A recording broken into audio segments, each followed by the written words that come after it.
Job 33:14 tells us that God speaks once, yea, twice, yet man perceiveth it not. Whether you're new here or you've been following me for a while, welcome.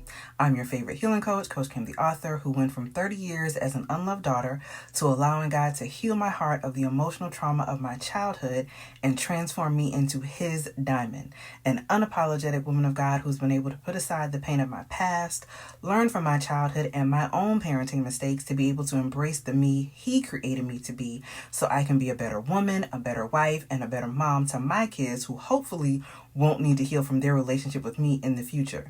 And through the leading and the guiding of the Holy Spirit, I have helped other women do the same. And this week only, you can sign up for the DIY offering of the Unloved Daughter Healing Journey while it's on sale, available for you at value of more than $800 in savings. One of the biggest issues we have with doing what God tells us to do is not knowing what he's telling us to do. And I think a big part of that is because we don't read the Bible enough.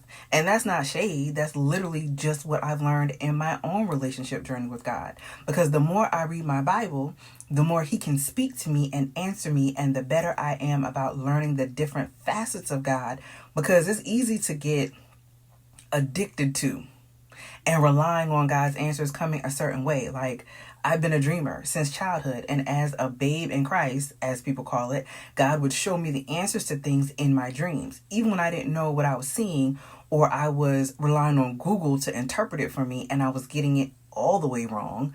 I was so used to God speaking to me in my dreams that I would literally request that he answer me in my dreams because I felt like I was praying and asking questions and getting no answers.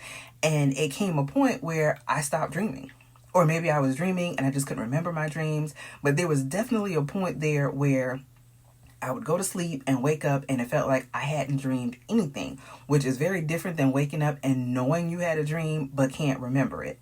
I didn't know at the time that what God wanted from me was for me to seek him, to read my Bible, to talk to him just like I'm talking to you, just like we talk to our friends. And because God will use anything, I started hearing sermons and hearing in what seemed to be random reels and video clips about, if you want to hear from God, read your Bible. And after a while, I was like, okay, God, I got you. So I just started reading my Bible more. And I will say that when I started following ministers like Kevin Ewing, it made it a lot easier to want to read my Bible because his teachings are jam-packed with scripture, which made me want to study more on my own about whatever he was teaching in his videos, which opened me up for God to speak to me differently. So where people would see numbers and jump online and see what the internet says, not knowing that a lot of that stuff is new age, I would either go to the concordance or right behind seeing the number, I'd feel a tugging to read a certain scripture, which would show me what God was trying to say to me. I got my dreams back, and my dreams would be things where sometimes specific scriptures were spoken in a dream, or numbers would appear, or going from sleep to wake, I'd hear a scripture that I would read and meditate on and allow Holy Spirit to interpret to me what I needed to understand. But these things couldn't happen and open up other spiritual avenues for me if I didn't have a willingness to be in my word. And I say all that to say, when you go to God with a willing heart, he will give you the answers you seek in the ways that best resonate with you.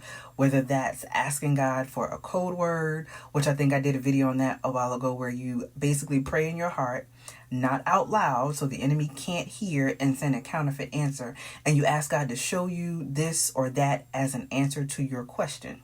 You can also, just pray again in your heart only. And I say that because there's some things that are just too important and too precious for us to pray out loud and let the enemy hear, or we speak it to somebody we don't know is being used as a monitoring spirit to unknowingly help the enemy send us a counterfeit answer. So pray in your heart and ask God to make it clear. And however he speaks to you, or however he wants you to maybe deep dive a little bit and get closer to him, is how he'll reveal the answer that you need to you. Now, once you have the answer, you can't just sit on it. Okay, granted, you might need confirmation that it's God and that the answer you got is what he wants you to do. And you need to take some time to ask him to confirm for you that you're not wrong.